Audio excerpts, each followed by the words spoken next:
everyone.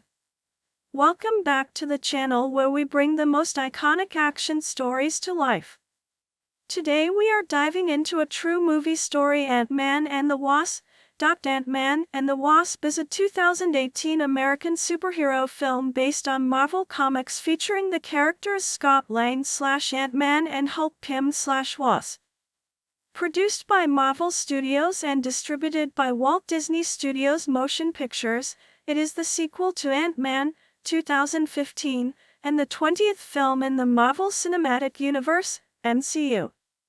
The film was directed by Peyton Reed and written by the writing teams of Chris McKenna and Eric Summers, and Paul Rudd, Andrew Barr, and Gabriel Ferrari. It stars Rudd as Lang and Evangeline Lilly as Hope Van Dyne, alongside Michael Pena, Walton Goggins, Hannah John Kamen, David Dastmalchian, Tip T.I. Harris, Judy Greer, Bobby Cannavale, Randall Park, Abby Ryder Fortson, Michelle Pfeiffer, Lawrence Fishburne, and Michael Douglas. In the film, the titular pair work with Hank Pym, Douglas, to retrieve Janet Van Dyne, Pfeiffer, from the quantum realm. Talks for a sequel to Ant-Man began shortly after that film was released. Ant-Man and the Wasp was officially announced in October 2015, with Rudd and Lilly returning to reprise their roles. A month later, Ant-Man director Reed was officially set to return. He had joined the first film later in its production and was excited to develop this one from the beginning. He also looked forward to introducing Hope Van Dyne as the Wasp in this film, and insisted on treating Lang and her as equals. Filming took place from August to November 2017 at Pinewood Atlanta Studios in Fayette County, Georgia, as well as Metro Atlanta, San Francisco, Savannah, Georgia, and Hawaii. Ant-Man and the Wasp had its world premiere in Hollywood, Los Angeles, on June 25, 2018, and was released in the United States on July 6, 2018, as part of Phase 3 of the MCU. The film was a critical and commercial success, receiving praise for its performances, particularly those of Rudd and Lilly, humor, and levity, and grossing over $622 million worldwide. A sequel, Ant-Man and the Wasp: Quantumania, was released in February 2023. Plot: 2 years after Scott Lang was placed under house arrest due to his involvement with the Avengers, in violation of the Sokovia Accords, Hank Pym and his daughter Hope Van Dyne briefly managed to open a tunnel to the quantum realm. They believe Pym's wife Janet Van Dyne might be trapped there after shrinking to subatomic levels in 1987. When he had previously visited the quantum realm, Lang had unknowingly become quantumly entangled with Janet, and now he receives an apparent message from her. With only days left of house arrest, Lang contacts Pym about Janet, despite the strained relationship they have because of Lang's actions with the Avengers. Hope and Pym kidnap Lang, leaving a large ant with Lang's ankle monitor on as a decoy so as not to arouse the suspicions of FBI agent Jimmy Woo. Believing the message from Janet is confirmation that she is alive, the trio work to build a stable quantum tunnel so they can take a vehicle to the quantum realm and retrieve her. They arrange to buy a part needed for the tunnel from black market dealer Sonny Birch, but Birch realizes the potential profit to be made from Pym's research and double-crosses them. Donning the Wasp outfit, Hope fights off Birch and his men until she is attacked by a quantumly unstable masked woman. Lang tries to help fight off the ghost, but the woman escapes with Pym's lab, which has been shrunk down to the size of a suitcase. Pym reluctantly takes Hope and Lang to visit his estranged former partner Bill Foster, who gives them a way to locate the lab. After they find it, the ghost captures the trio and reveals herself to be Ava Starr. Her father, Elias, was another of Pym's former partners. Elias and his wife died during an experiment that caused Ava's unstable state. Foster enters and reveals that Ava is dying and in constant pain as a result of her condition. They plan to cure her using Janet's quantum energy.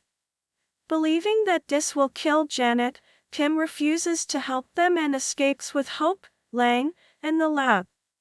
Opening a stable version of the tunnel, Kim, Hope, and Lang are able to contact Janet, who gives them a precise location to find her but warns that they only have 2 hours before the unstable nature of the quantum realm separates them for a century.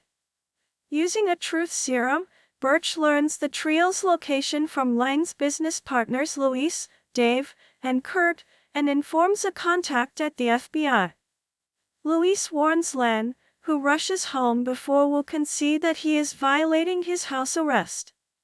Kim and Hope are arrested by the FBI, allowing Ava to take the lab. Lang is soon able to help Kim and Hope escape custody, and they find the lab. Lang and Hope distract Ava while Kim enters the quantum realm to retrieve Janet, who he finds alive. Meanwhile, Lang and Hope are confronted by Birch and his men, and following a lengthy chase across San Francisco, Ava regains control of the lab, allowing her to begin taking Janet's energy by force.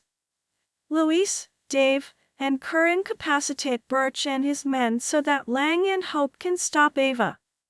Kim and Janet return safely from the quantum realm, and Janet voluntarily gives some of her energy to Ava to temporarily stabilize her.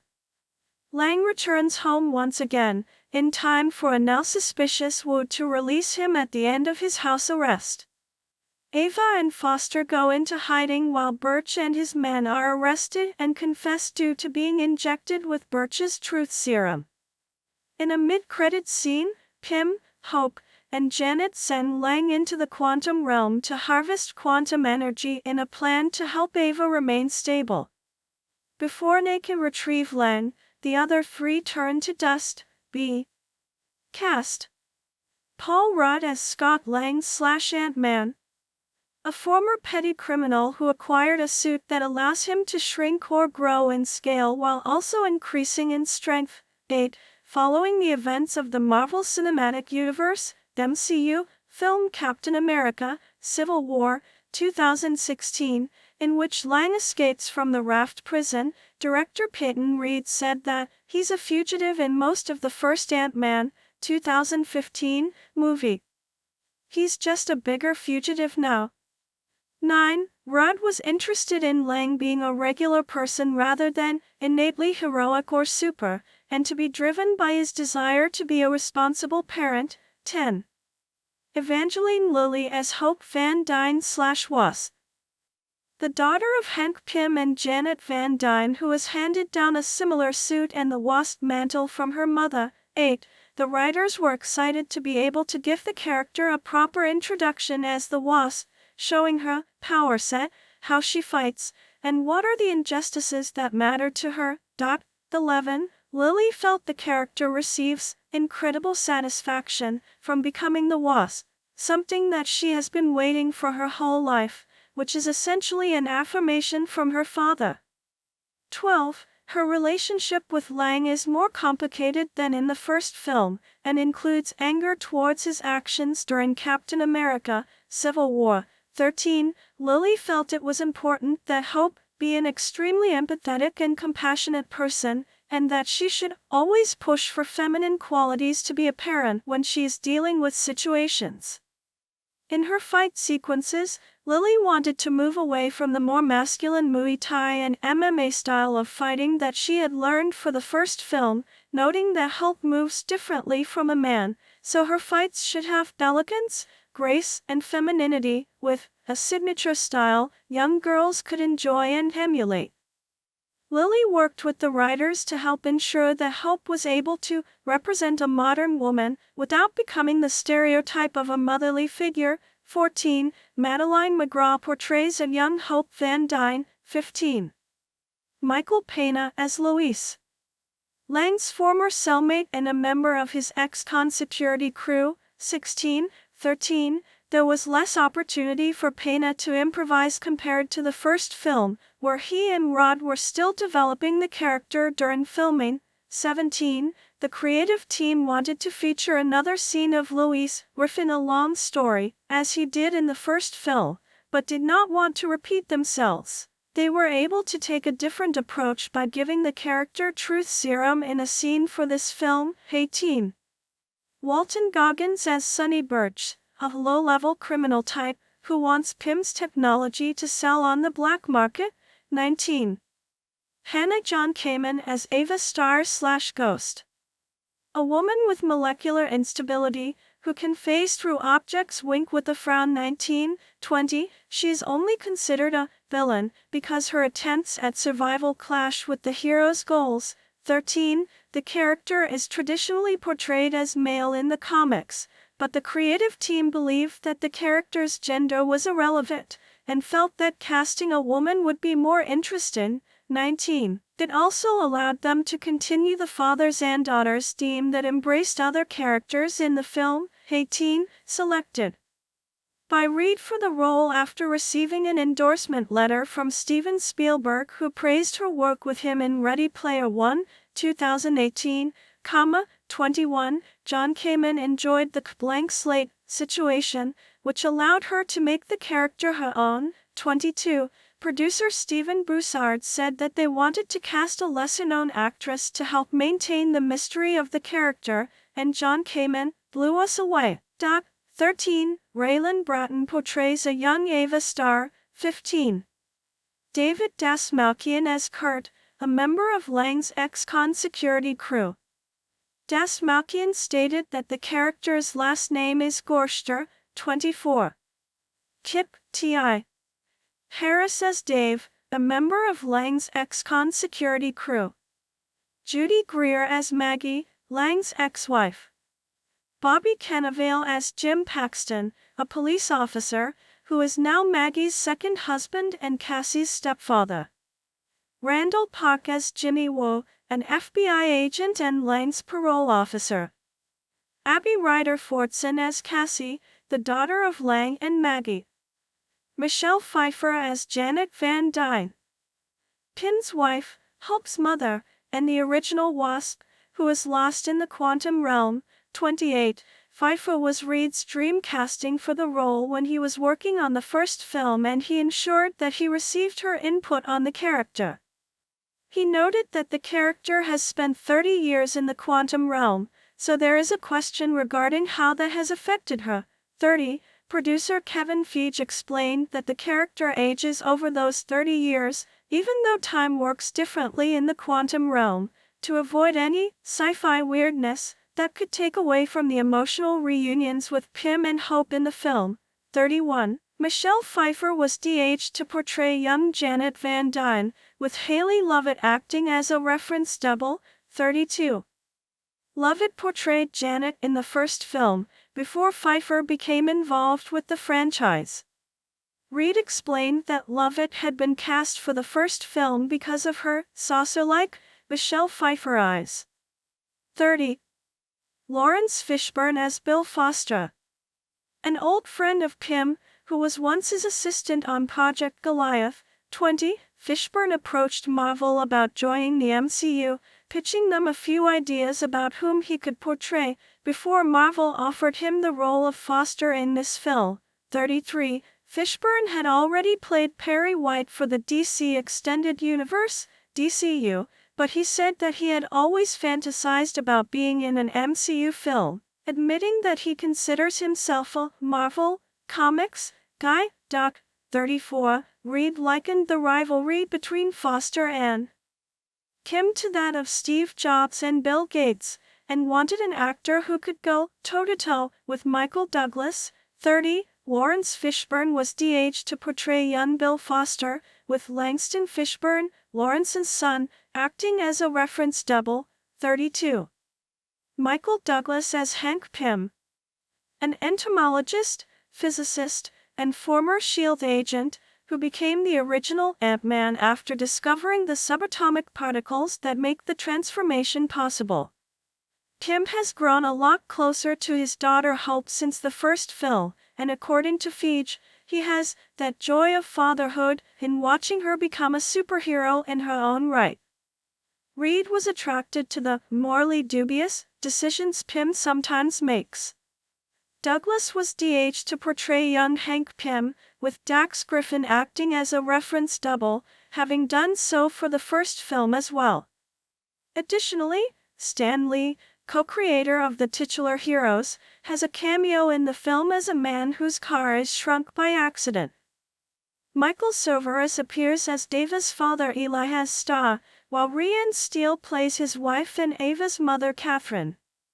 Tim Heidecker and Brian Husty appear in cameos as a whaleboat captain named Daniel Gubler and a teacher at Cassie's school. Respective Sonny Boch's team of men includes Divian Lodva as Osman, Boran Kostic as Anidilov, and Rob Archer as Knox, while Sean Clare portrays Stoltz, Birch's FBI inside man and Jimmy Woo's subordinate. 13. Tom Sharpling and John Worcester of The Best Show were planned to make brief appearances as Birch's SUV drivers, but their scene was ultimately cut. In June 2015, Ant-Man director Peyton Reed expressed interest in returning for a sequel or prequel to that film, saying that he had really fallen in love with these characters and felt there's a lot of story to tell with Hank Pym. 40. A month later, Pym actor Michael Douglas said he was not signed for any additional films, but would look forward to more if it comes my way, 41, and expressed the desire to have his wife Catherine Zeta-Jones cast as Janet Van Dyne for a potential follow-up.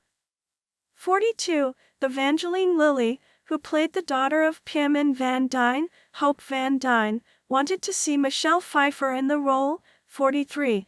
Producer Kevin Feige revealed that the studio had a super cool idea for the next Ant-Man film, and, if audiences want it, will find a place to do it. 44. Reed also mentioned that there had been talks of making a standalone adventure with Hank Pym as Ant-Man, possibly including the original opening to Ant-Man featuring Geordie Malal, which was cut from the final film. Eric Eisenberg of Cinema Blend opined that a standalone adventure with Pym and the cut sequence would be a good candidate to revive the Marvel One-Shots short film series. 45.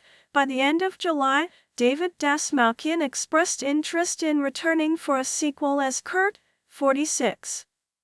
In October 2015, Marvel Studios confirmed the sequel, titled Ant-Man and the Wasp, with a scheduled release date of July 6, 2018. 47. Reed was in negotiations to direct the sequel by the end of the month. 48. And announced his return in November, along with the confirmation of Paul Rudd and Lilly returning as Scott Lang / Ant-Man and Hope Van Dyne / Wasp, respectively.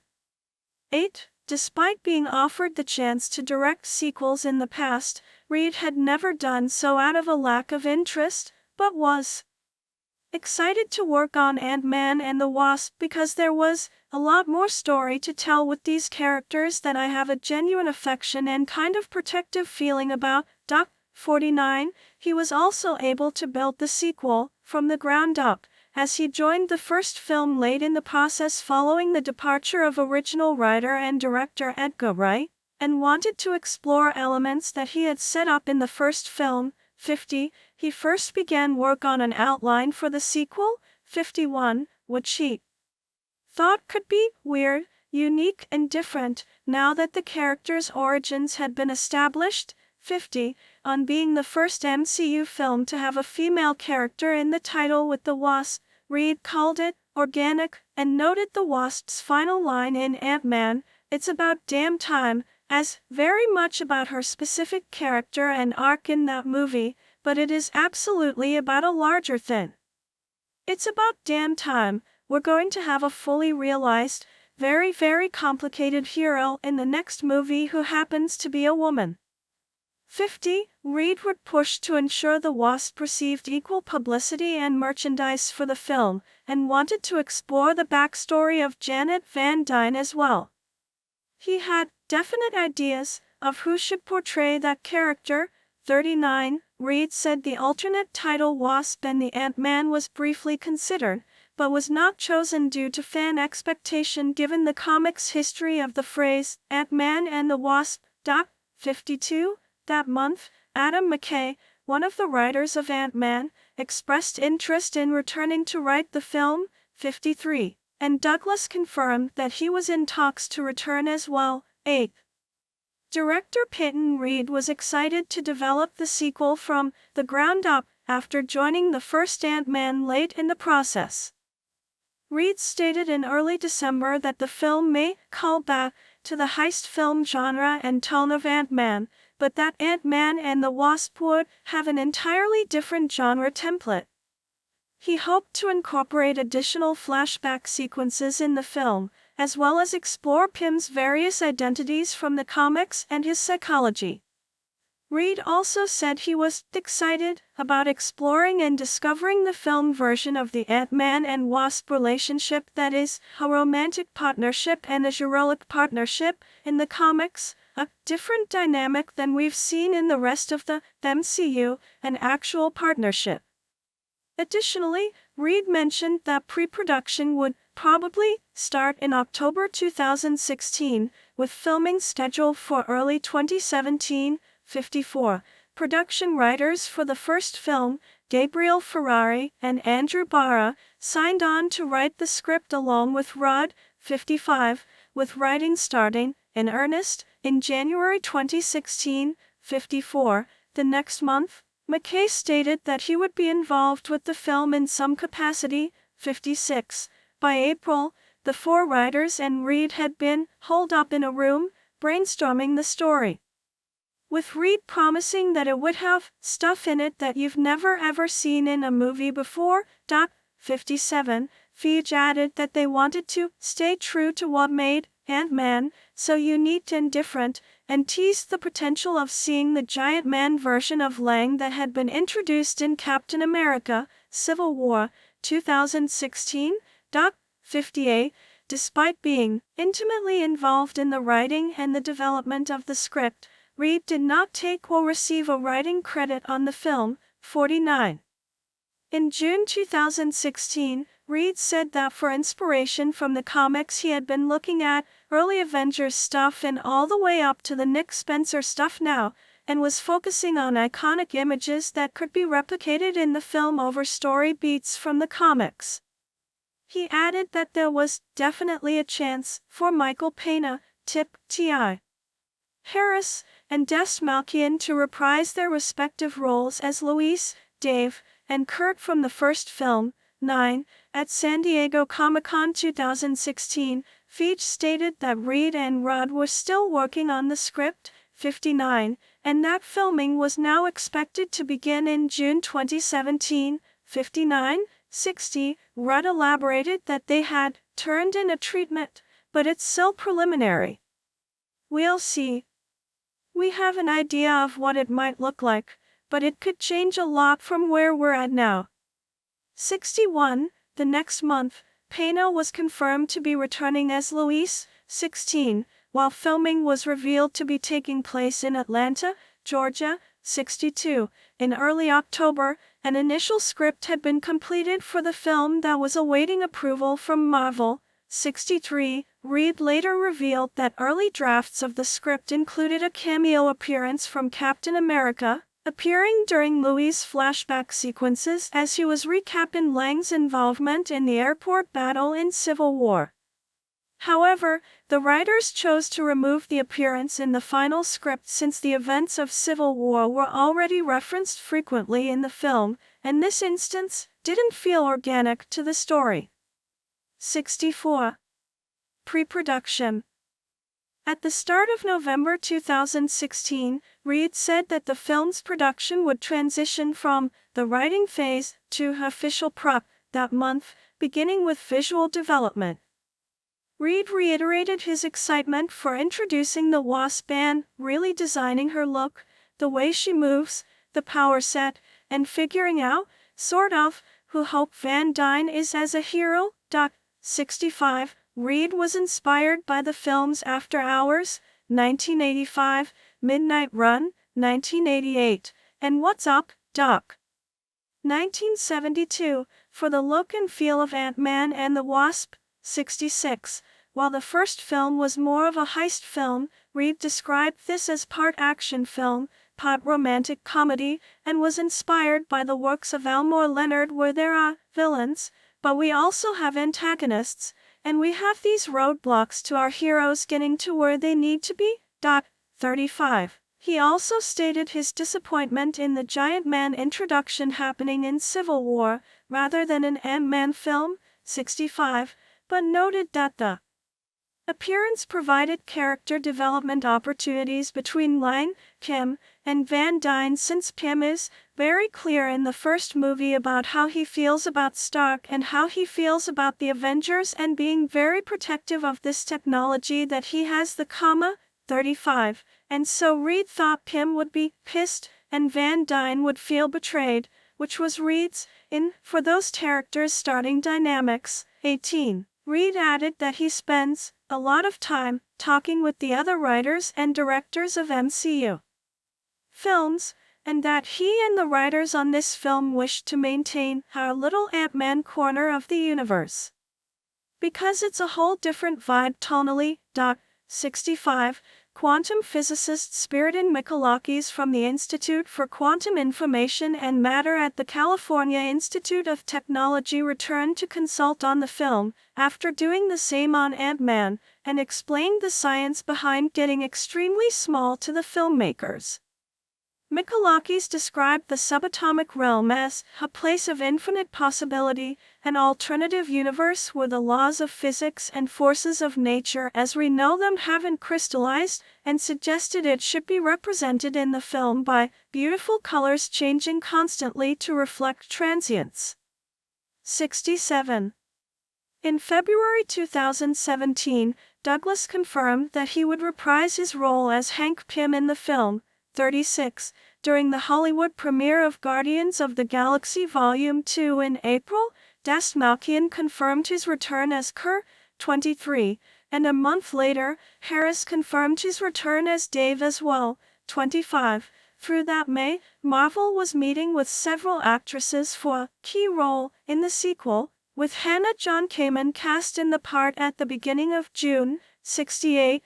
The following month, Randall Park joined the cast as Jimmy Woo. 29, and Walton Goggins was cast in an undisclosed role. 69. At San Diego Comic-Con 2017, Park's casting was confirmed. John Kamen and Goggins' roles were revealed to be Ghost and Sonny Birch, respectively, and the casting of Pfeiffer as Janet Van Dyne and Lawrence Fishburne as Bill Foster was announced. 28. Judy Greer was confirmed to be reprising her role as Maggie from the previous film the following week. 26.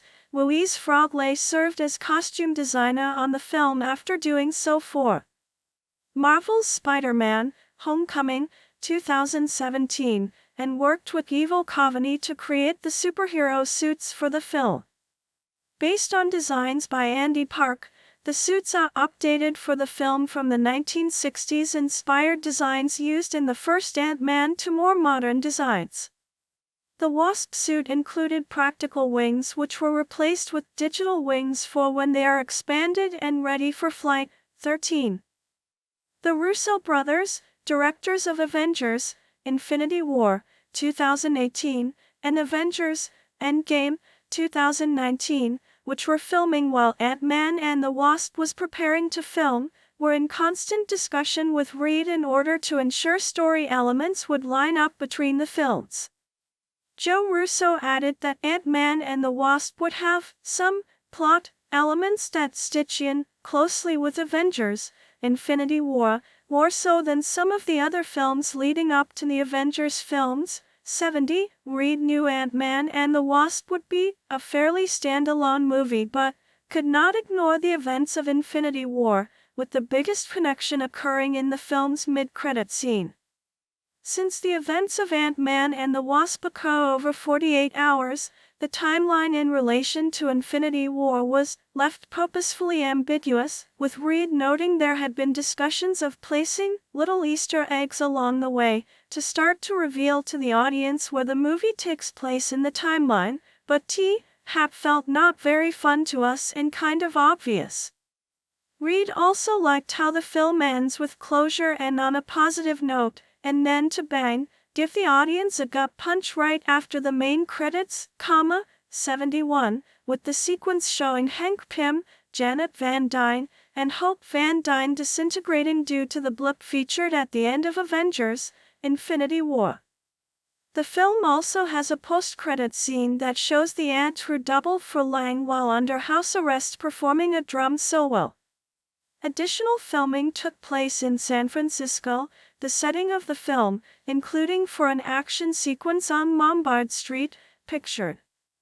Principal photography began on August 1, 2017, at Pinewood Atlanta Studios in Fayette County, Georgia, 6272, under the working title Cherry Blue. Dante Spinati served as director of photography, shooting on Arri Alexa 65 cameras, with some sequences being shot with a Fraser lens.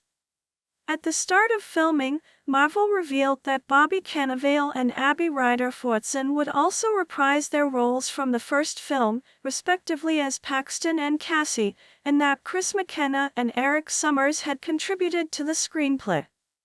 The film's lab and quantum tunnel set was inspired by the Time Tunnel, 1966 to 1967, and was the largest physical set built for an MCU film, which Reed jokingly said was a little counterintuitive.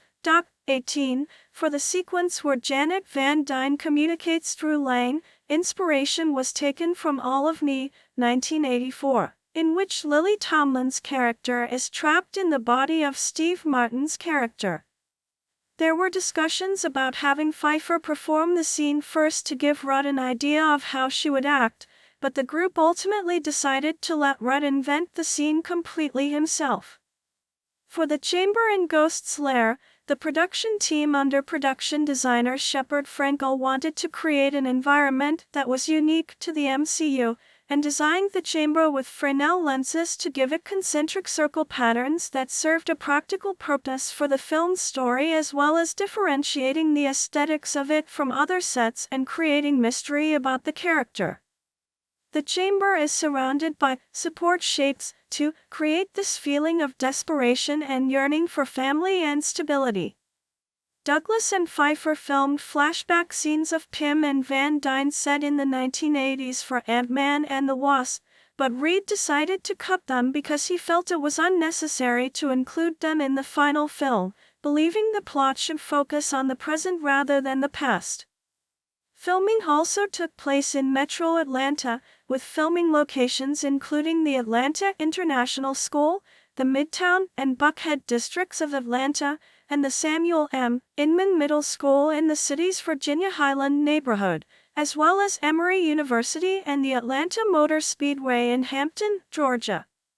Additional filming took place in San Francisco in September 2017, in Savannah, Georgia in late October, and in Hawaii. Production wrapped on November 19, 2017. Post-production. In late November, Lilly said that the characters would try to enter the quantum realm in the film, and their potential success would open a whole entire new multiverse to enter into and play around in. For the MCU, 80, Patrick Burley and Eric Pearson, both members of Marvel's writers program, did uncredited work on the script ahead of the film's reshoots. 81, 82. The film includes a clip from Animal House, 1978, which Reed was reminded of while discussing the quantum realm science for the film. Reed insisted that the film be shorter than 2 hours since it would be following the massive epic, Infinity War, and because it is an action/comedy, and it didn't want to overstay its welcome. 18. Dan Lebentel and Craig Wood edited the film. 13. The film's main credits sequence is a tabletop version of its action sequences. 18. And was created by Elastic. 83. An alternative idea that had been considered was to create a fake behind-the-scenes documentary that would have made the film look like it was a 1950s-era Godzilla movie with people in suits stomping on model city-skates. Michelle Pfeiffer was digitally de-aged in Ant-Man and the Wasp, top, to appear as she did circa 1985, bottom.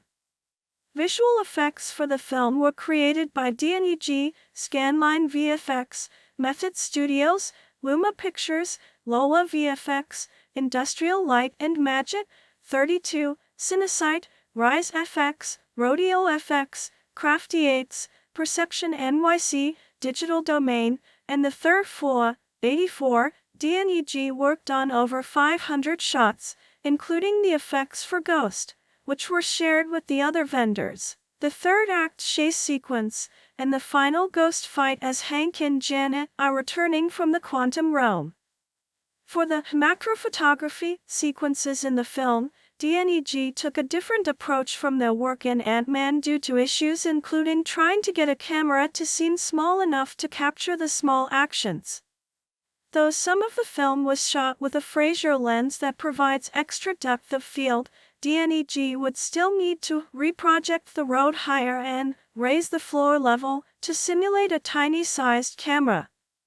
As the third act chase sequence was mainly shot in Atlanta, while being set in San Francisco, NEG VFX supervisor Alessandro Ongaro noted it required extensive environment work, with background elements in some shots not being salvageable at all. 32, DNEG ultimately created 130 unique environments for the chase. Clear Angle aided DNEG with the LiDAR surveying and photography of San Francisco, and were able to get their information for Lombard Street down to the millimeter resolution. 85, DNEG also handled the stereo conversion on the film to release it in both 2.39:1 and 1.90:1 for IMAX aspect ratios. The squarer frame of the IMAX ratio was used as the basis for the visual effects, with the 2.39:1 version then being letterboxed from the finished IMAX version. The flashback sequences featuring a younger Hank Pym were set around the same time as the flashback sequences of Ant-Man, so Lowell were able to use a similar process, referencing Douglas' appearance in Wall Street, 1987, and having the actor on set in a different wardrobe and wig. Lola VFX supervisor Trent Kloss felt Pfeiffer's was less complicated, since she has aged incredibly well and still has big hair and a big smile. Pfeiffer's work from Ladyhawke, 1985, and other films around that time was referenced. For Fishburne, his son served as his younger double, and helped inform Lola how the older Fishburne's skin would have looked in certain lighting situations. The films Lola looked to for Fishburne's younger self included Boys and the Hood, 1991, and Deep Cover, 1992. Lola also made Fishburne thinner, and all actors had their posture adjusted. Luma worked on the scenes where Ant-Man and the Wasp infiltrate Ghost's hideout, where they had to recreate the entire environment with CGI. They also created the first quantum tunnel sequence where Ghost receives her powers, and the flashback missile launch, which had to be replicated exactly from how it appeared in Ant-Man. The new version of the Quantum Realm, designed by Reed and production VFX supervisor Stefan Soretti, was created by Method. Method Studios VFX supervisor Andrew Helen explained, "We did a lot of research into macro and cellular level photography, and played with different ways to visualize quantum mechanics. It has a very magical quality, with a scientific edge. We also used glitching effects and macro lensing to ground the footage, and keep it from feeling too terrestrial." Method also worked on the sequence when Lang is the size of a preschooler, and created the digital doubles for Ant-Man and Wasp. Method used the same level of detail on the digital double suits regardless of what scale they were. Music. Main article, Ant-Man and the Wasp, soundtrack. In June 2017, Reed confirmed that Christoph Beck, who composed the score for Ant-Man, would return for Ant-Man and the Wasp. 86. Beck reprised his main theme from Ant-Man, and also wrote a new one for Wasp that he wanted to be high energy, and show that she is more certain of her abilities than Len. When choosing between these themes for specific scenes throughout the film, Beck tried to choose the Wasp theme more often so there would be enough newness in the score to feel like it's going new places, and isn't just some retread. 87. Hollywood Records and Marvel Music released the soundtrack album digitally on July 6, 2018. 88. Marketing. Concept art and pre-CGI video for the film was shown at the 2017 San Diego Comic-Con. 89. In January 2018, Hyundai Motor America announced that the 2019 Hyundai Veloster would play a significant role in the film, with other Hyundai vehicles also appearing. 90. The first trailer for the film was released on January 30, 2018, on Good Morning America. 91. And used the guitar riff from Adam and the Ants' Invasion. Doc. 92. David Betancourt of The Washington Post called the release, "the day after the widely praised Black Panther premiere, a smart move, with Black Panther and Avengers: Infinity War also releasing in 2018, it can be easy to forget that hey, there is an Ant-Man sequel coming this year."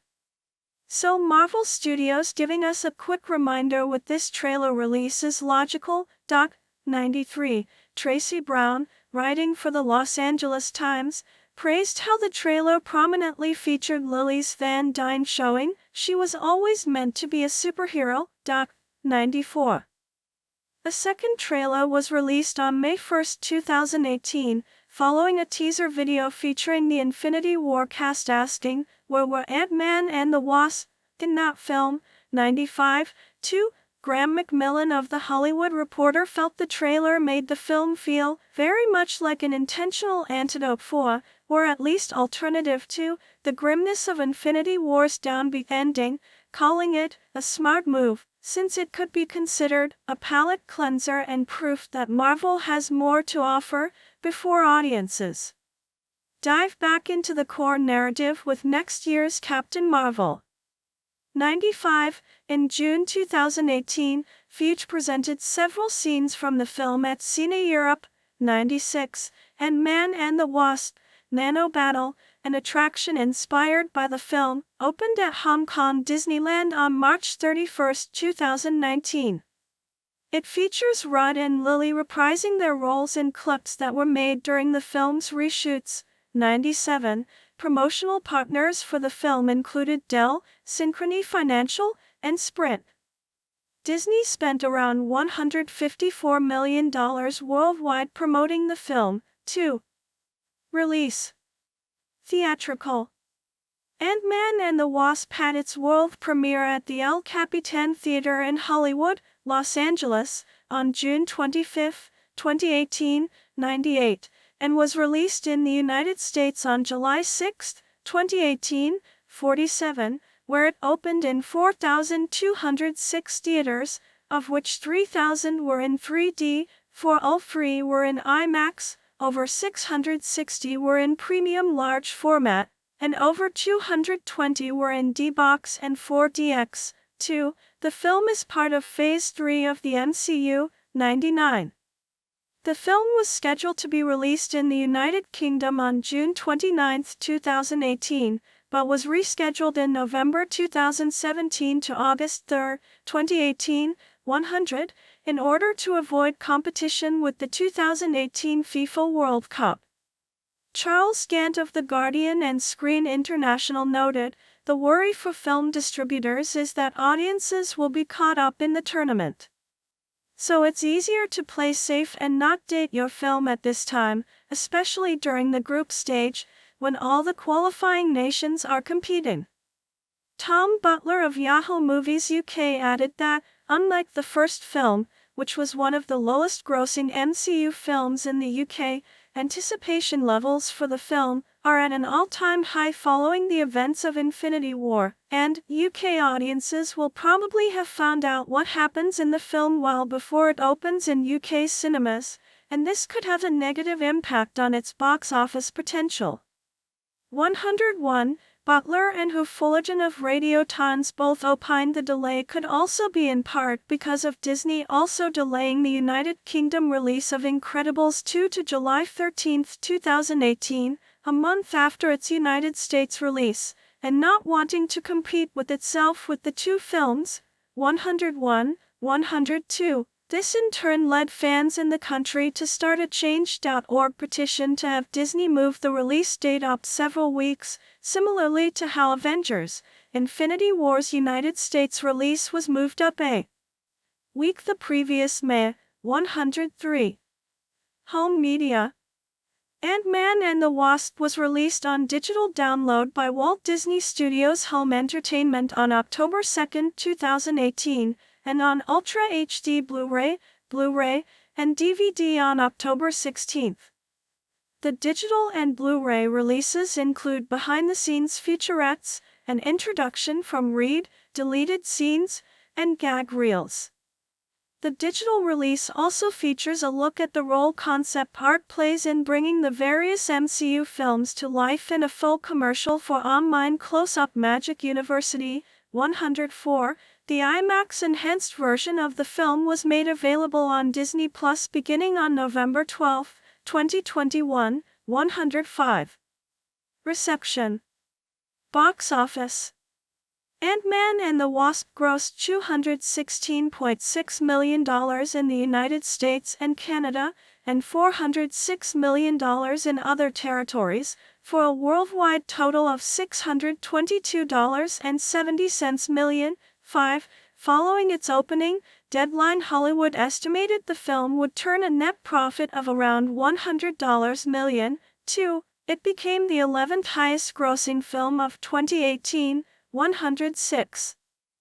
Ant-Man and the Wasp earned $33.8 million on its opening day in the United States and Canada, including $11.5 million from Thursday night previews, 2, and a total opening weekend of $75.80 million. Wink with a frown. 3. This was a 33% improvement over the first film's debut of $57.2 million.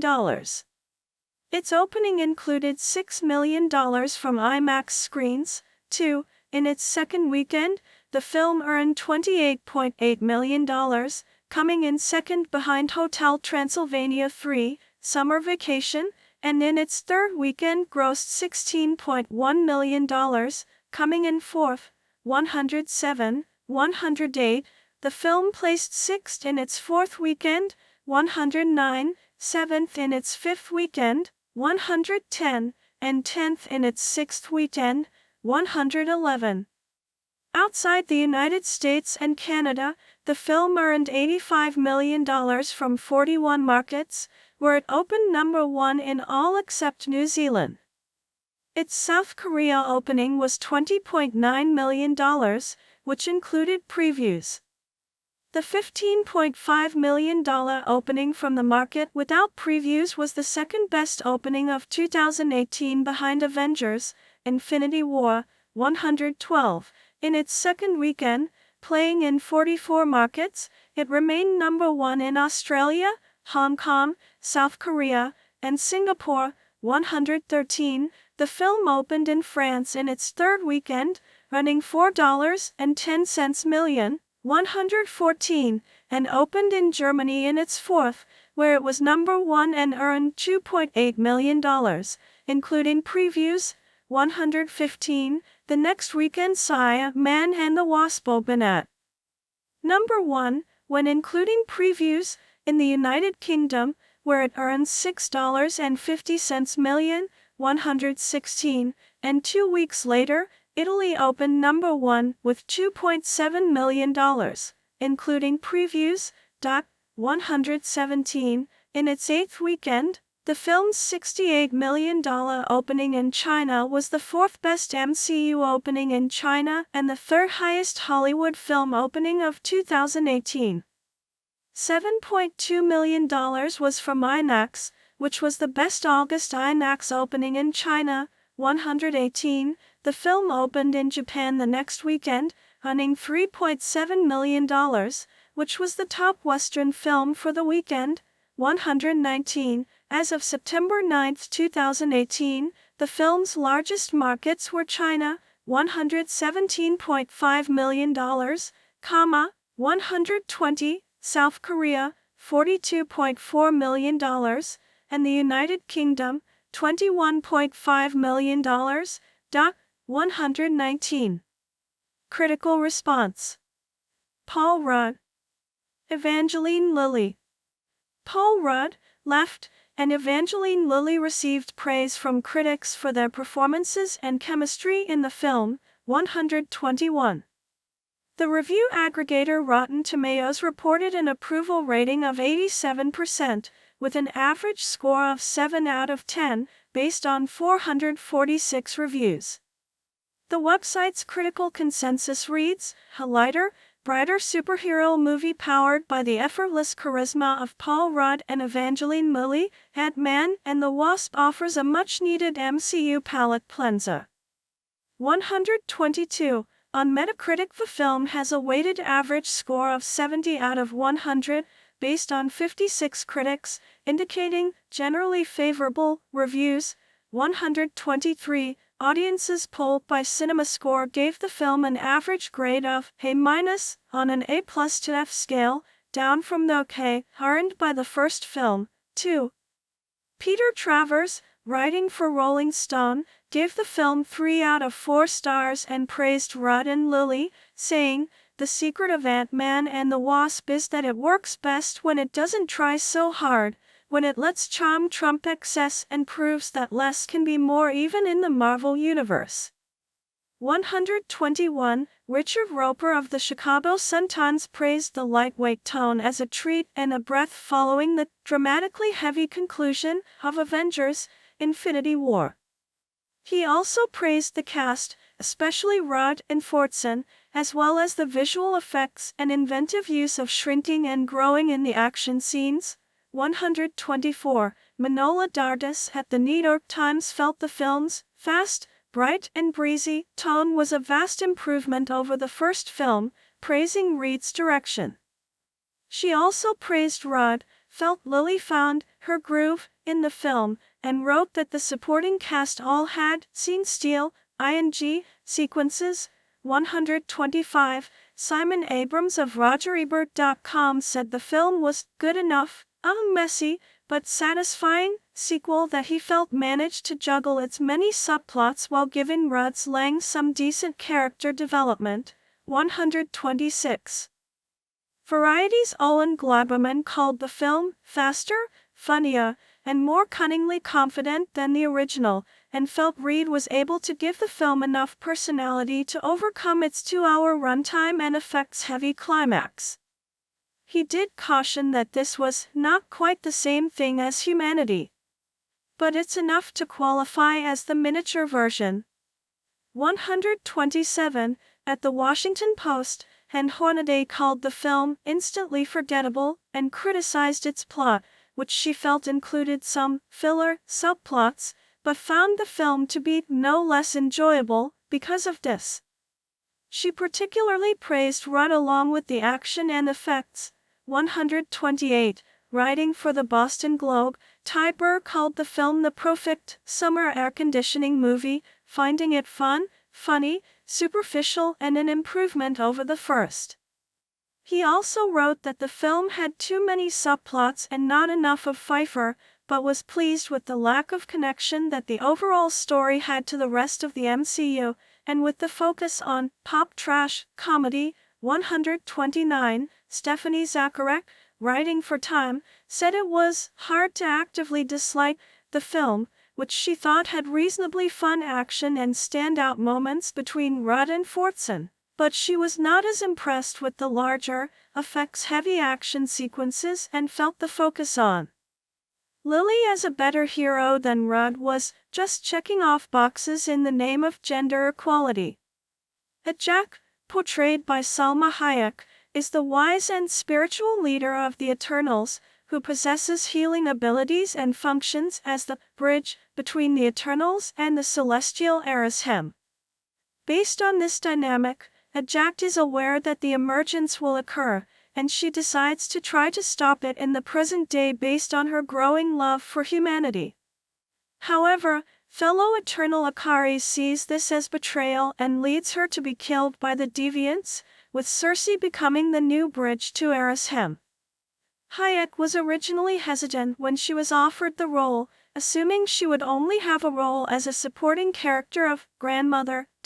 1. Ajax's comic book counterpart is male, and Hayek stated that making the change to female allowed her to lean into the character's femininity as a mother figure to the rest of the Eternals. 2.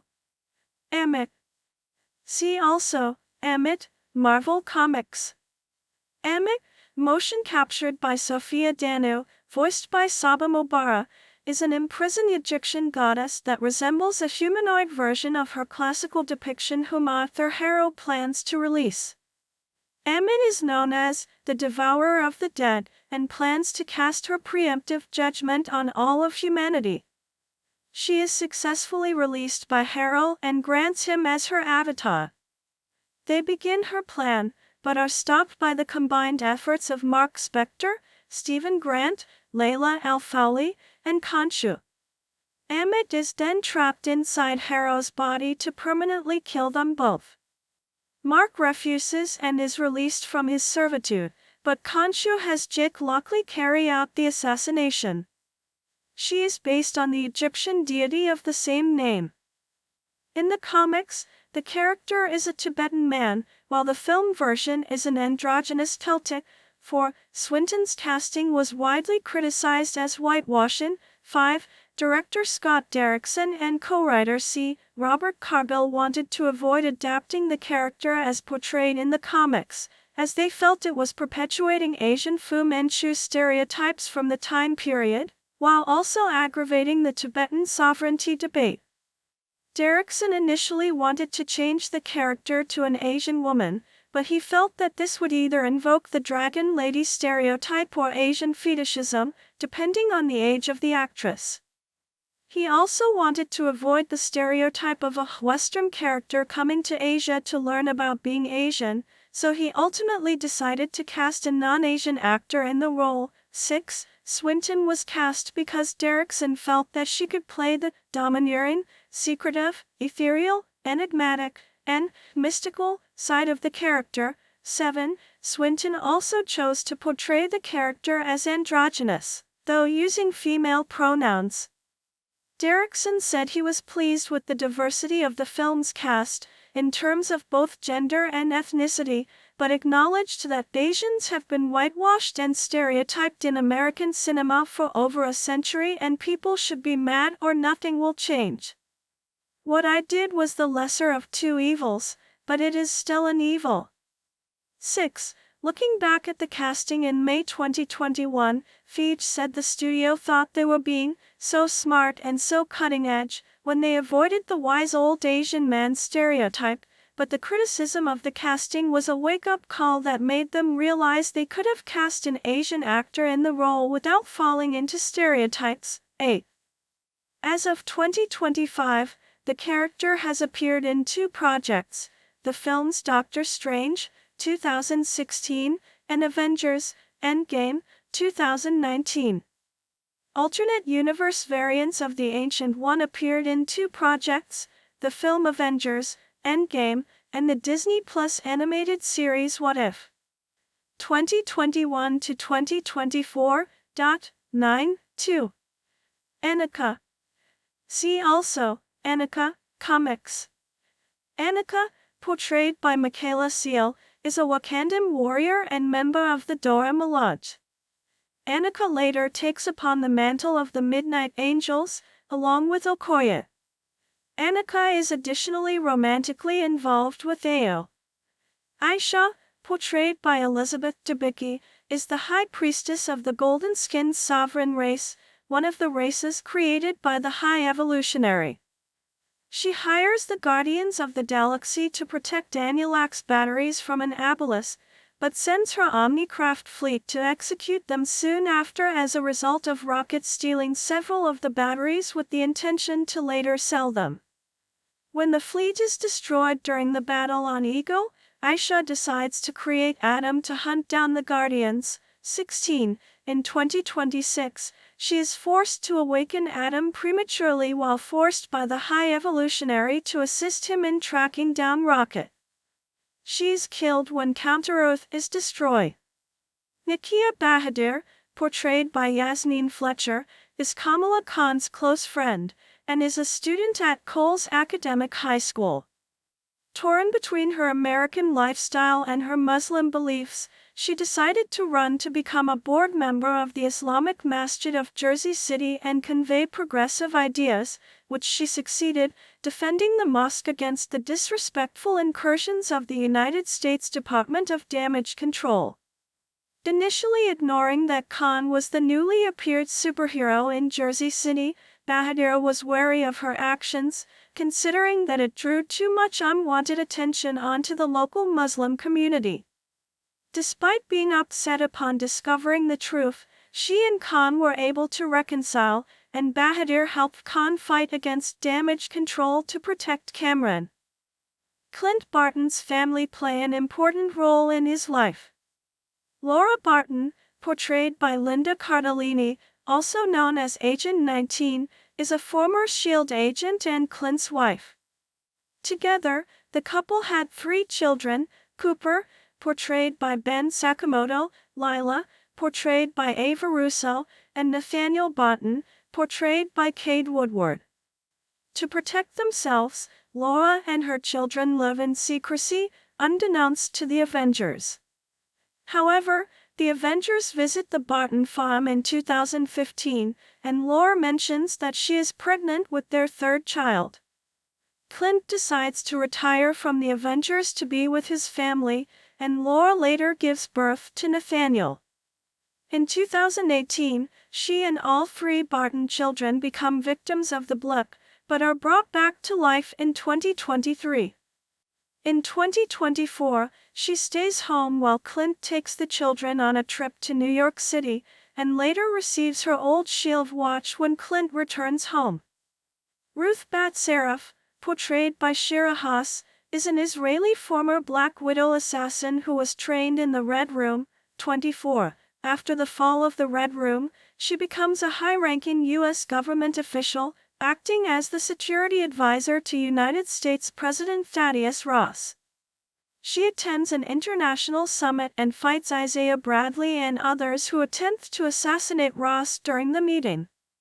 After working out that Bradley was brainwashed, she assists Sam Wilson and Joaquin Torres in stopping the person behind it, Samuel Stearns, who is attempting to destroy Ross' legacy due to Ross enslaving him and using him for labor with a false promise to free him. After watching Ross turn into a Red Hulk, she befriends an exonerated Bradley, who buys them tickets to a basketball game. Quentin Beck, portrayed by Jake Gyllenhaal, is a former Stark Industries employee and holographic illusions specialist who masquerades as a superhero named Mysterio, who claims to be from Earth 833. He is recruited by Talos, impersonating Nick Fury, to help Spider-Man stop the elementals, which she secretly creates through illusions as a way to get recognition for his life's work, and revenge due to his grievance at Stark Industries and by the late Tony Stark, his former employer.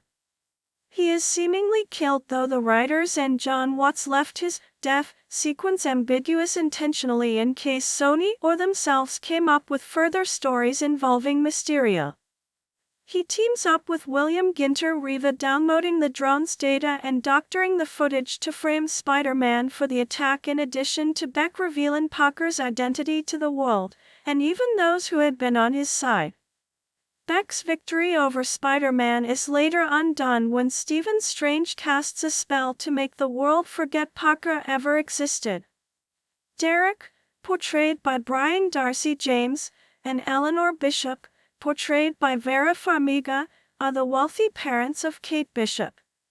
Following Derek's death during the Battle of New York, a tough financial situation had forced Eleanor, the CEO of Bishop Security, to become an associate of Wilson Fisk, cooperating with his operations in New York City, which she had to keep a secret from her daughter.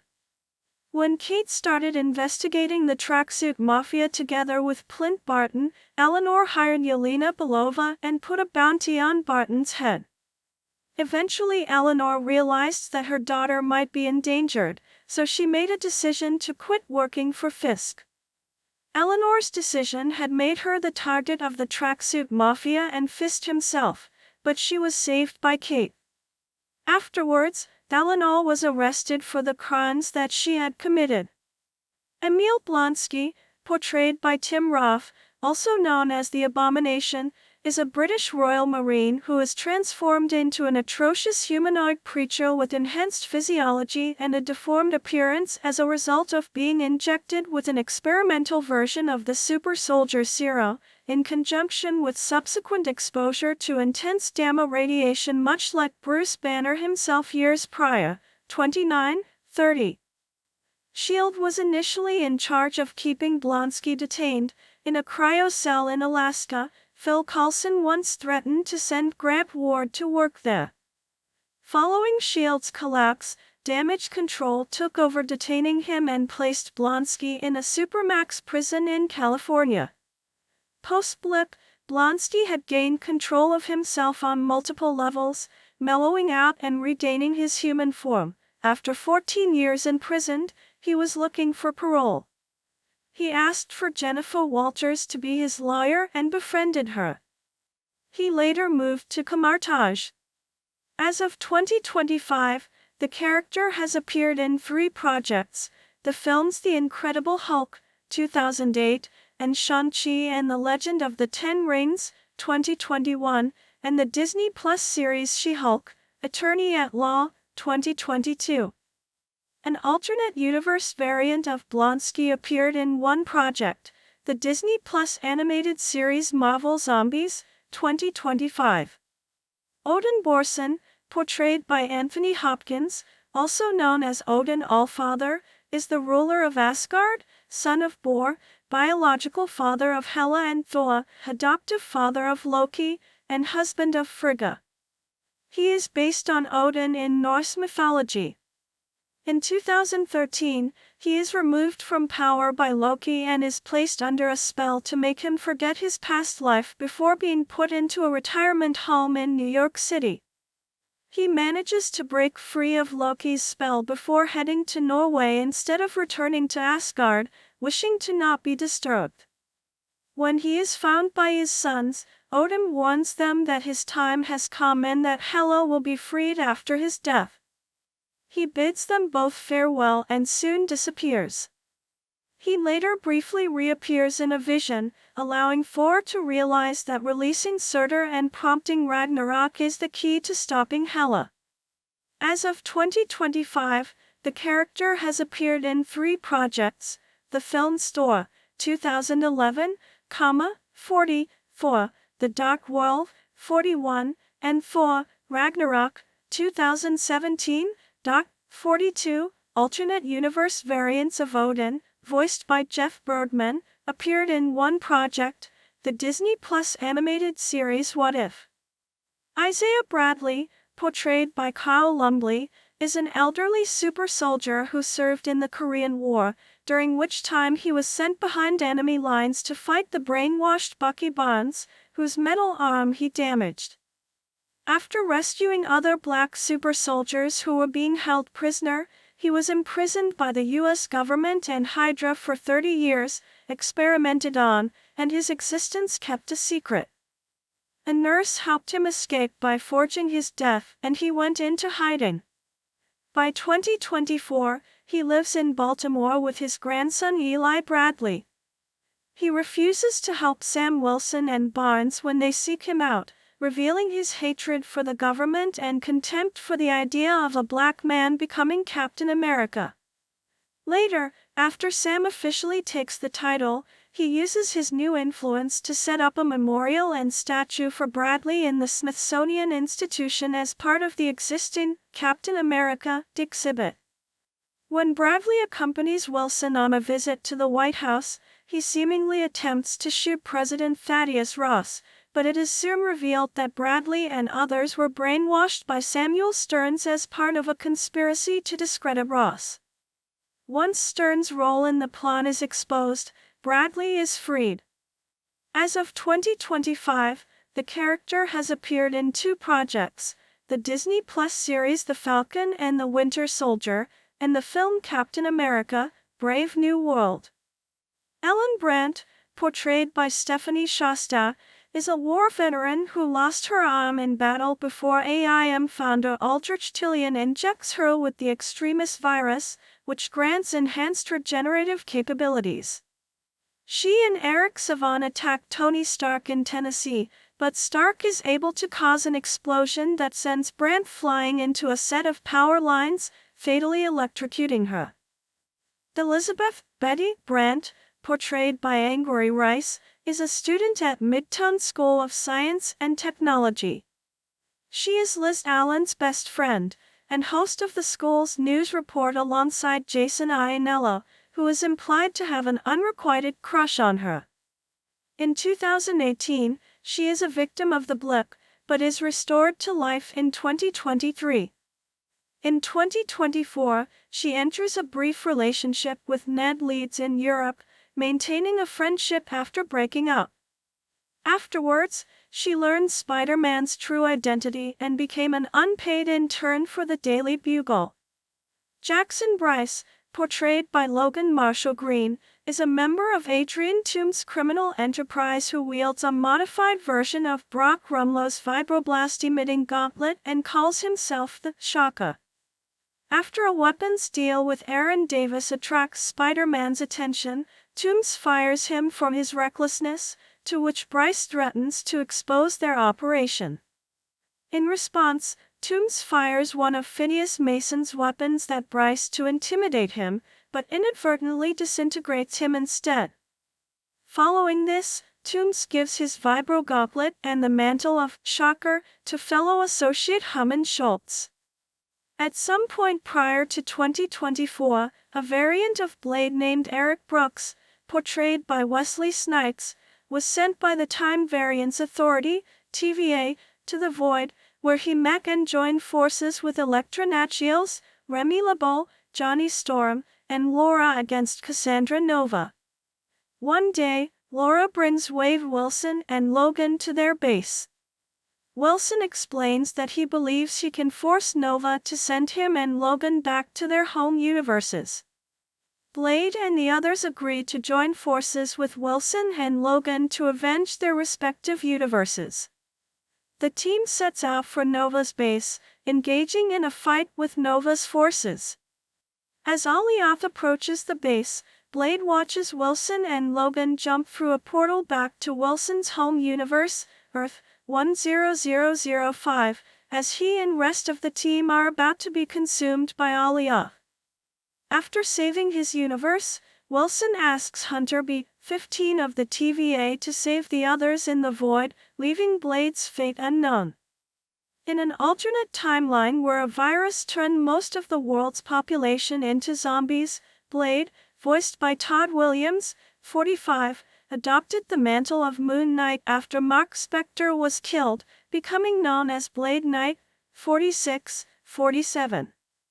As of 2025, the character has appeared in 1 project, the film Eternals, uncredited voice-only cameo, Doc. 48. He will return in the upcoming film Blade, 49. Alternate universe variants of Blade appeared in 3 projects, the film Deadpool and Wolverine, and the Disney Plus animated series What If?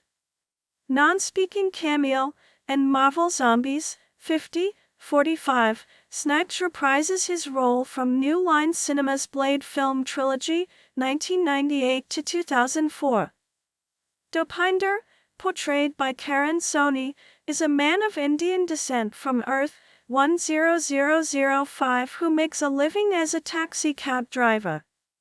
One day, he picks up Deadpool who, uncomfortable with sitting in the back seat, moves to the front and starts a conversation with Dopinder about where he is going and why.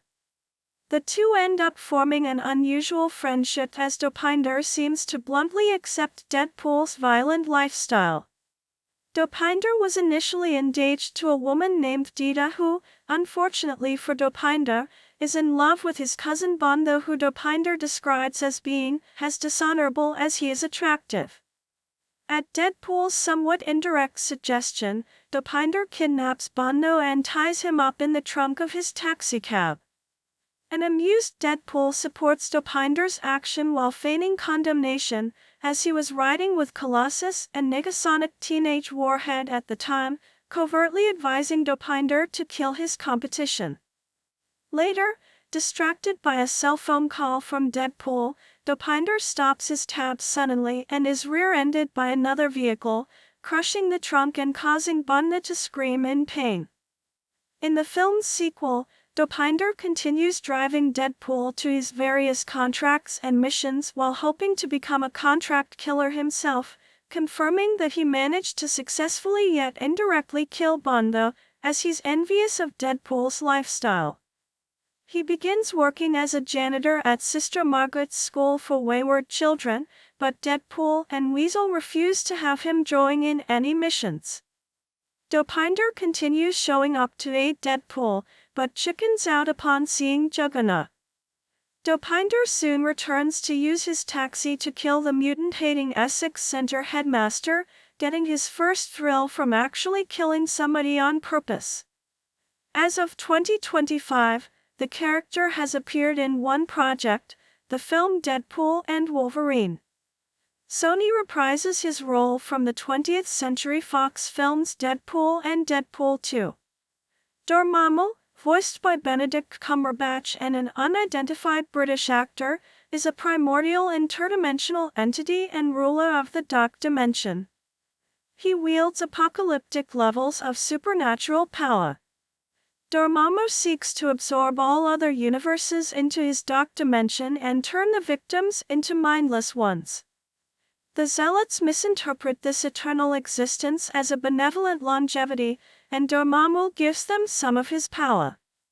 Stephen Strange uses the Time Stone to trap himself and Dormammu in an endless loop, where he offers a bargain and dies when the entity refuses. Desperate to escape this loop, Dormammu accepts the bargain to end it in exchange for taking his zealots from the earth and never returning to it. This version of Dormammu appears as a massive face made of rippling mystical energy, with his full form never seen.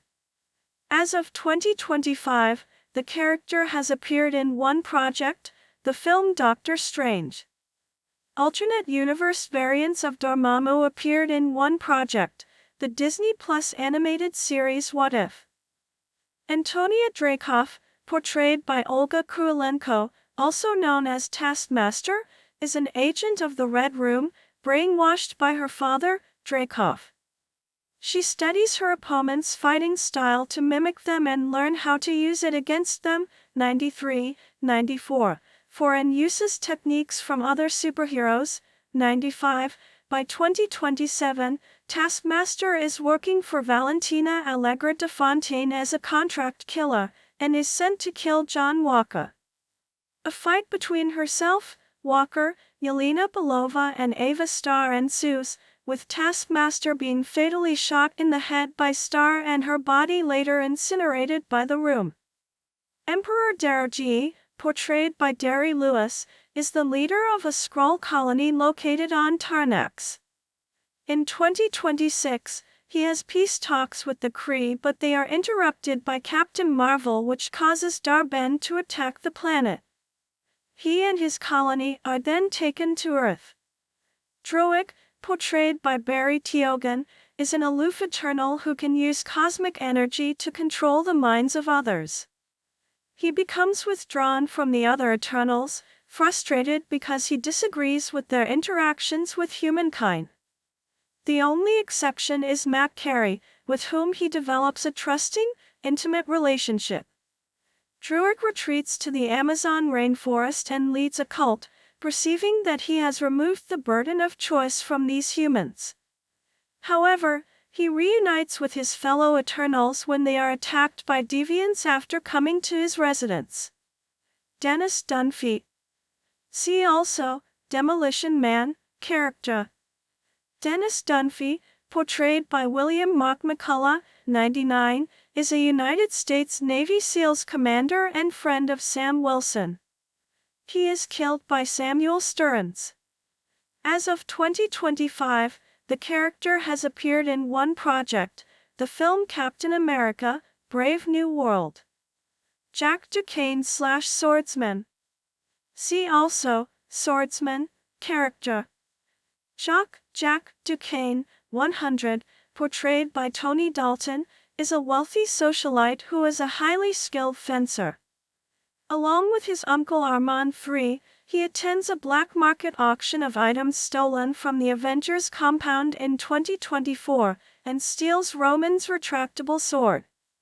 He is framed for his uncle's murder by his fiancée Eleanor Bishop on Wilson Fisk's request. Jack later assists Kate Bishop in fighting the Tracksuit Mafia. By 2027, Jack has become a sword-wielding vigilante in New York City known as the Swordsman, who, after vigilantism was deemed illegal in the city, was imprisoned in Mayor Fisk's dungeon. Ego, portrayed by Kurt Russell, is a Celestial and the father of Peter Quill and Mantis. 106. Ego rescues the Guardians of the Galaxy from the Sovereign's drones, taking the group to his planet, an extension of him, and teaching Peter to harness the celestial energy that he inherited from him. Ego reveals that he planted seedlings on many worlds, which required the power of two Celestials to terraform the worlds in Ego's image. To that end, he impregnated several women and killed all the children when they failed to inherit the celestial energy. Ego reveals that he planted the tumor that killed Peter's mother, and Peter violently attacks him. Ego parasitically draws on his energy to begin the process, but the Guardians blow up his brain at the planet's center, killing him and robbing Star-Lord of his celestial qualities. Eitri, portrayed by Peter Dinklage, is the king of the dwarves, an ancient race of skilled dwarfs. Atypically to his traditional diminutive form in the comic books, the NCU's version of Eitri is depicted at a giant's size, although he still refers to his race as dwarfs. Thor comes to him on Nidavellir asking for a new weapon after Mjolnir was destroyed by Hela. Eitri reveals that Thanos forced the dwarves to produce the Infinity Gauntlet, before slaughtering the entire race except Eitri, destroying his hands to render him unable to forge anything ever again. Thor, Groot, and Rocket all help Eitri create the new weapon, Stormbreaker. Dr. Abraham Erskine, portrayed by Stanley Tucci, is the creator of the Super Soldier Serum, being responsible for the origin of Steve Rogers as Captain America and Johann Schmidt as the Red Skull. Before being assassinated by Hydra agent Heinz Kruger, Erskine motivates Rogers to always remain as a good man in his heart. 118. As of 2025, the character has appeared in one project, the film Captain America, the First Avenger.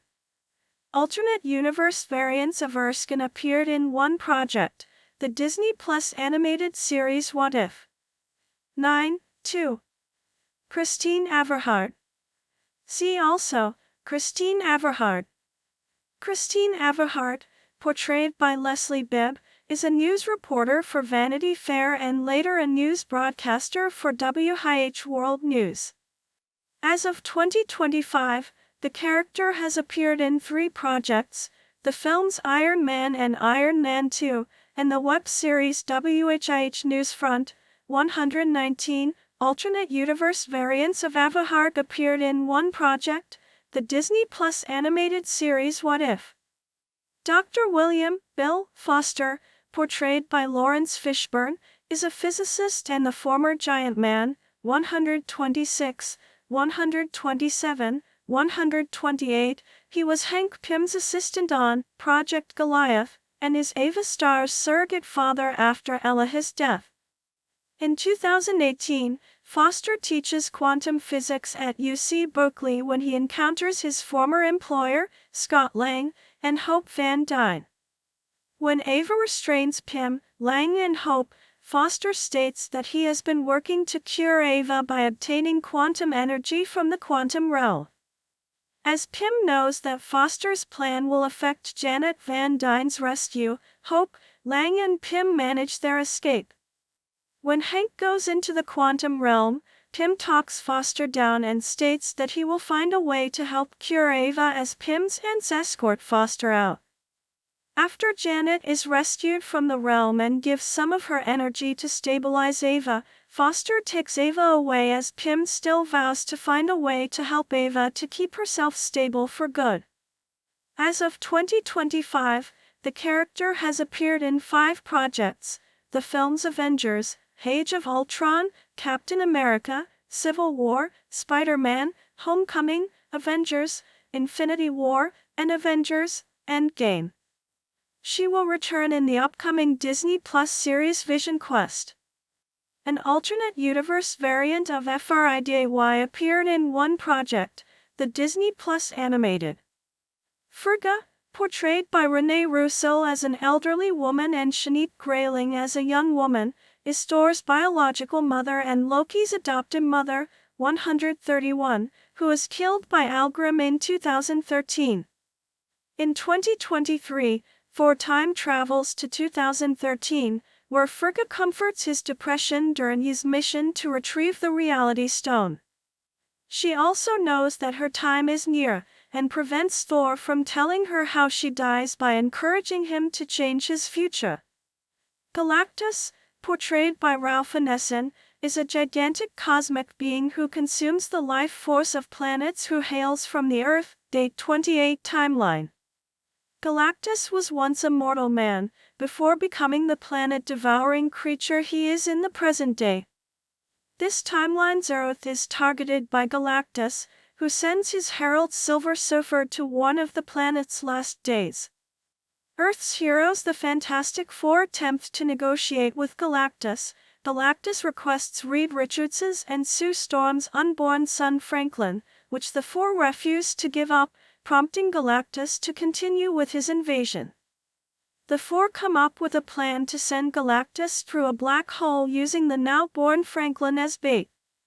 However, after a failed attempt, the Silver Surfer sacrifices herself into the black hole, taking Galactus with her.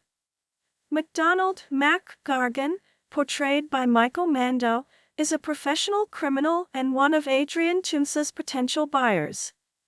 In the wake of an encounter with Spider-Man, Gargan is arrested by the FBI and vows revenge, seeking out new allies to help him kill Spider-Man.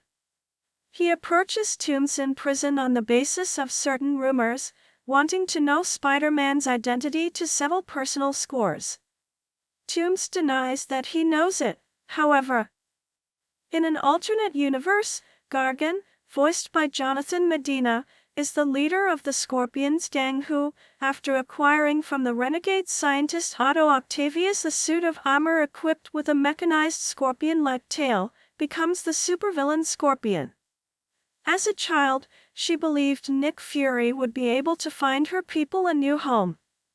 As an adult, however, she grew to resent him for not fulfilling his promise and joined Gravik's rebel army in the hopes he would be able to accelerate the process. In time, she would doubt Gravik as well and secretly leak information on his plans to Talos.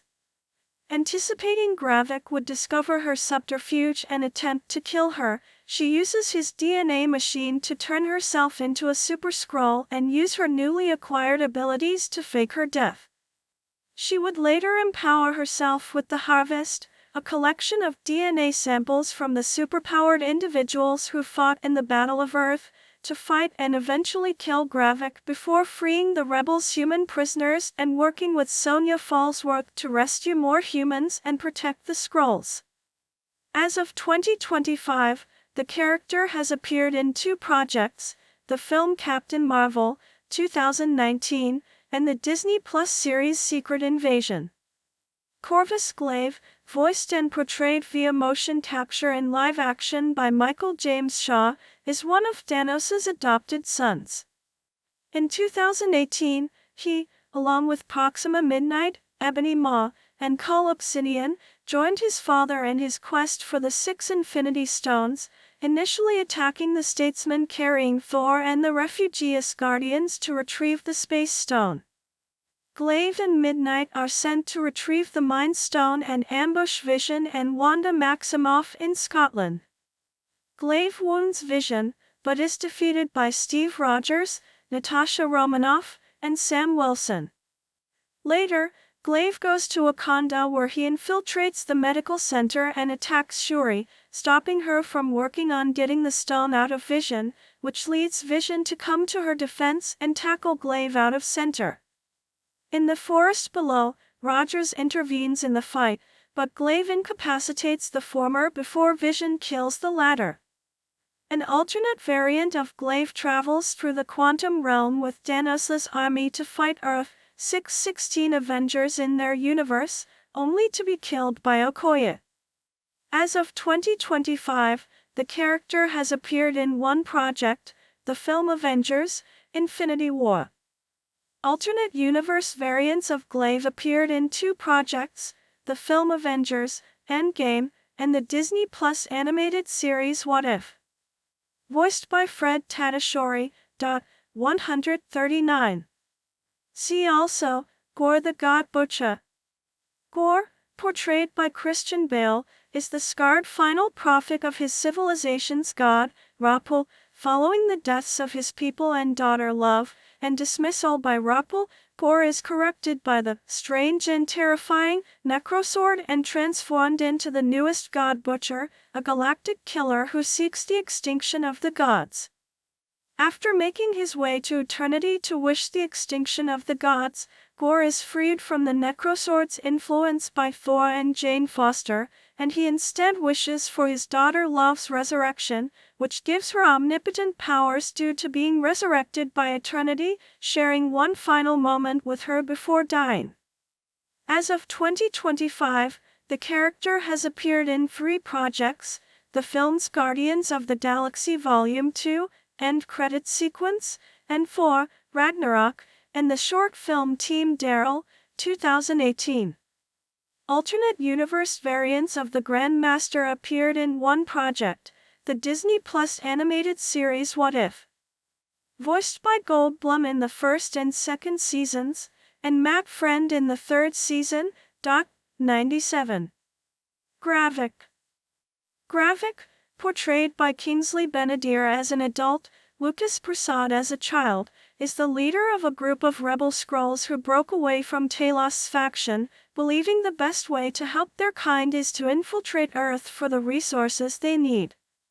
In pursuit of his mission, he and a group of scientific collaborators established the Super Skrull Project to collect powered DNA and strengthen their forces, with Gravik as the first test subject. He later obtains DNA samples from all of the superheroes who fought during the Battle of Earth, among others, but is eventually killed by a similarly empowered Jaya. Benjamin Ben Grimm, portrayed by Eben Mosbachra, also known as The Thing, is a member of the Fantastic Four and a former astronaut whose skin has been transformed into a layer of orange rock, granting him superhuman strength and durability. As of 2025, the character has appeared in 2 projects, the film Iron Man 2, and the Marvel one-shot All Hail the King, 2014. An alternate universe variant of Hammer appeared in one project, the Disney Plus animated series What If? Ivanoa Harkness, portrayed by Kate Forbes, 145-146, is the witch leader of the Salemites and the mother of Agatha Harkness. In 1693, she holds a trial for her daughter in Salem, Massachusetts for practicing dark magic. Her powers are absorbed by Agatha, who kills her and the rest of her coven. In 2026, during the 3rd trial on the Witch's Road, Evanora's ghost is summoned by Agatha's coven. Evanora possesses her daughter, but is banished by Alice Wo Gulliver's magic. As of 2025, the character has appeared in 2 projects, the Disney Plus series WandaVision and Agatha All Alone. Roger Harrington. See also, Roger Harrington, comics. Roger Harrington, portrayed by Martin Starr, is a science teacher at Midtown School of Science and Technology. In 2010, as a student at Culver University, he grants Bruce Banner access to the computers in exchange for some pizza, 147. After graduating, he moves to New York City and goes on to become a teacher and the coach of the Midtown School of Science and Technology academic decathlon team. In 2024, he goes as a chaperone on a school-sponsored trip to Europe, but it gets ruined by Quentin Beck/Mysterio. Among his former students are Peter Parker, Flash Thompson, Michelle Jones, Ned Leeds, and Betty Brant. After Peter Parker was revealed to be Spider-Man by Mysterio, Harrington, Julius Dell, and several students made a display case in his honor as a hero, despite Andre Wilson trying to prevent it, but a few days later, Harrington and everyone else forgot that Parker was Spider-Man because of Stephen Strange's spell. As of 2025, the character has appeared in 4 projects: the films The Incredible Hulk, Spider-Man, Homecoming, Spider-Man, Far From Home, and Spider-Man, No Way Home. Tyler Hayward, portrayed by Josh Stamberg, is the acting director of SWRD, having taken over from Maria Rambeau following her death, 148. He survived the blip. In 2023, he is shown to have animosity against superheroes, capturing Vision.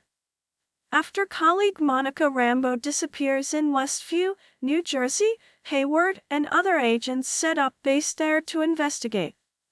He learns Wanda Maximoff is behind the Westview hex and deems her dangerous and a threat, leading him to kick Rambeau, FBI agent Jimmy Woo and astrophysicist Darcy Lewis off the investigation for having defended Maximoff. He is revealed to have doctored footage of Maximoff stating she had stolen Vision's body while he has been working on a secret illegal project dealing with Vision. He orders a drone launch and sends it into the hex in a failed attempt to kill Maximoff. The project culminates with Vision being reactivated by exposure to Maximoff's powers from the drone. Hayward's plan to then eliminate Maximoff with Vision is foiled when the android's memories are restored by the created version of Vision inside the hex. When Maximoff's alternate reality through the hex is partially taken down, Hayward enters and attempts to kill Maximoff's children Billy and Tommy, but is stopped by Lewis. Afterwards, he is arrested for tampering with evidence, violating the Sokovia Accords, and removed from SWRD.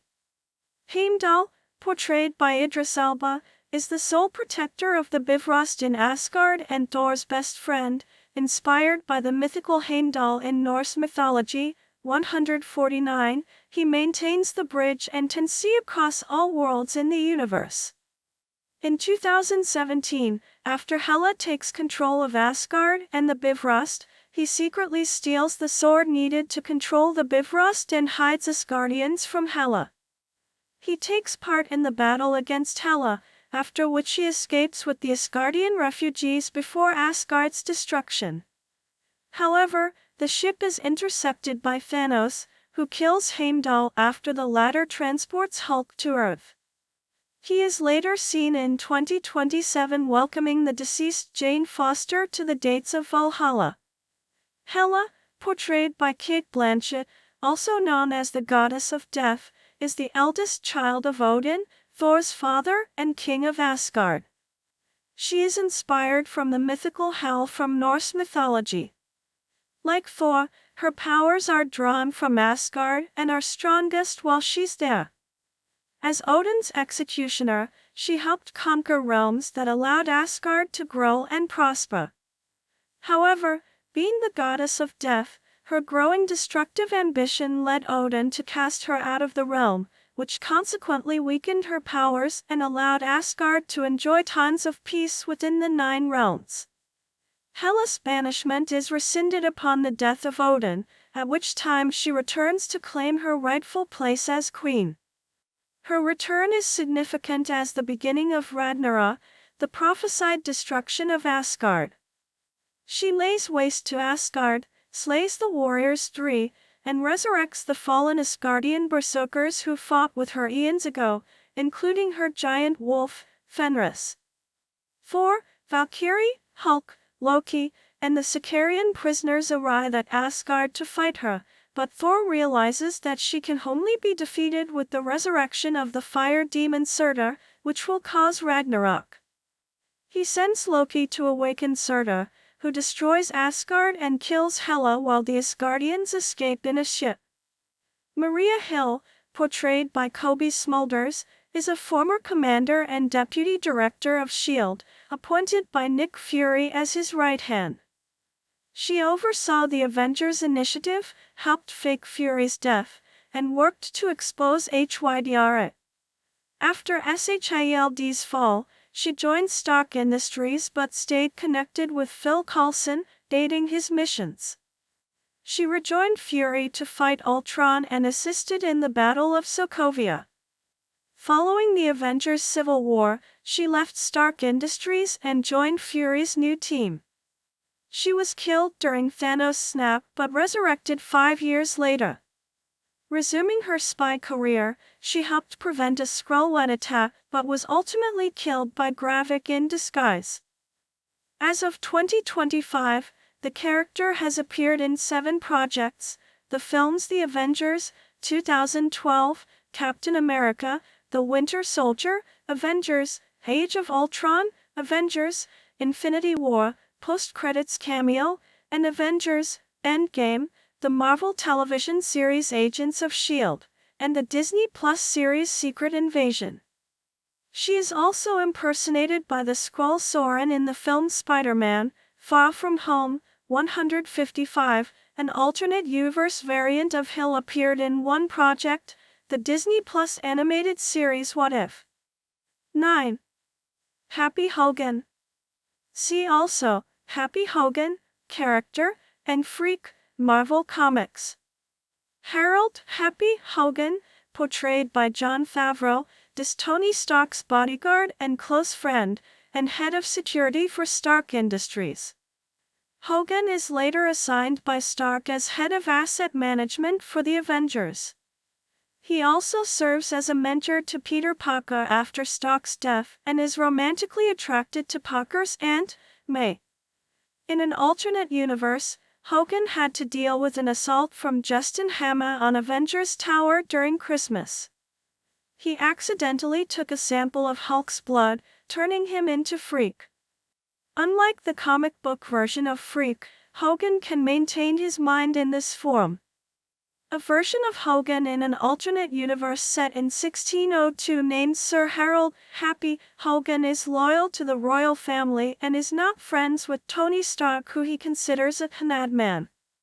He can also turn into Freak in moments of rage, much like Hulk, and is strong enough to match up against his universe's version of Hulk. As of 2025, the character has appeared in 8 projects: the films Iron Man, Iron Man 2, Iron Man 3, Spider-Man, Homecoming, Avengers, Endgame, Spider-Man, Far From Home, Spider-Man, No Way Home, and Deadpool and Wolverine, 156, 157. Alternate universe variants of Hogan appeared in one project, the Disney Plus animated series What If? 9. Sergeant Major, 159, Lamar Hoskins, portrayed by C.L.E. Bennett, also known as Battlestar, is the partner of John Walker, the new Captain America. Hoskins and Walker served together in Operation Enduring Freedom, and Hoskins laments that they could have saved a lot of lives had they been super soldiers.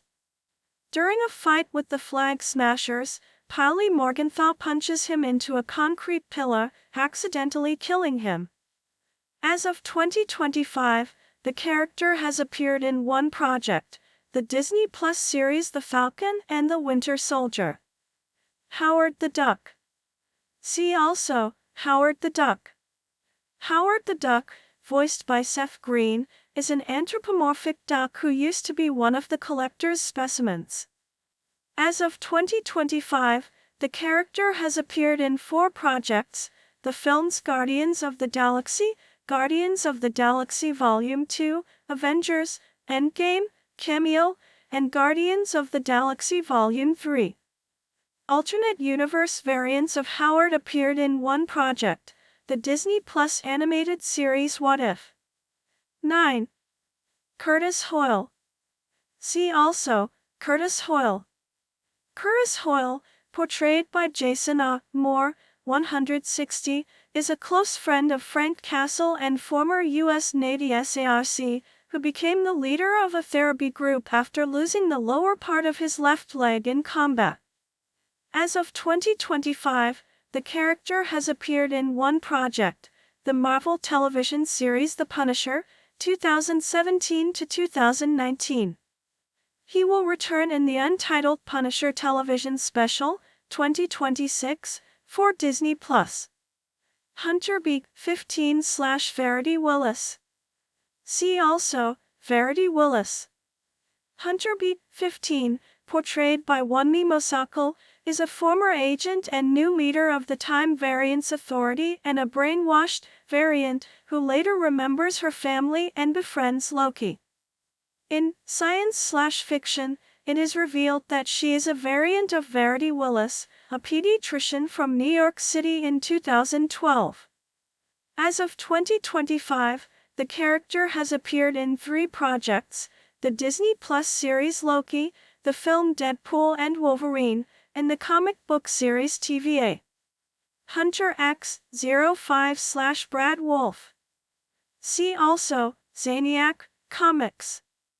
Hunter X05, portrayed by Rafael Casal, is an agent, later prisoner, of the Time Variance Authority, who assumes an identity on the sacred timeline as famous actor Brad Wolf. The Karis, portrayed by Richard Madden, is an Eternal who can fly and project cosmic energy beams from his eyes. He also has superhuman strength and durability. Throughout history, Akaris was Cersei's romantic partner before leaving her thousands of years ago. In 2024, after discovering that the Eternals' leader Ajak plans to stop the emergence, Akaris feeds her to the Deviants before reuniting with the rest of the Eternals on Earth, betraying the team to uphold Arisham's instructions. However, he is unable to bring himself to kill Cersei, and joins his fellow Eternals to form the Unimind and stop the emergence of Tiamat. Guilt-ridden, Dakaris commits suicide by flying into the sun, 161.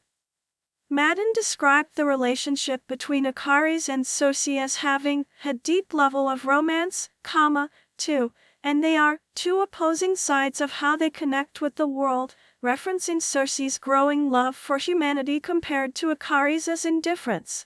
1. Madden sought to portray the character in a way that would not come across as being bored of everything. 2. Director Chloe Zhao was influenced by Zack Snyder's interpretation of Superman in the film Man of Steel, 2013, for its authenticity and realness. 162.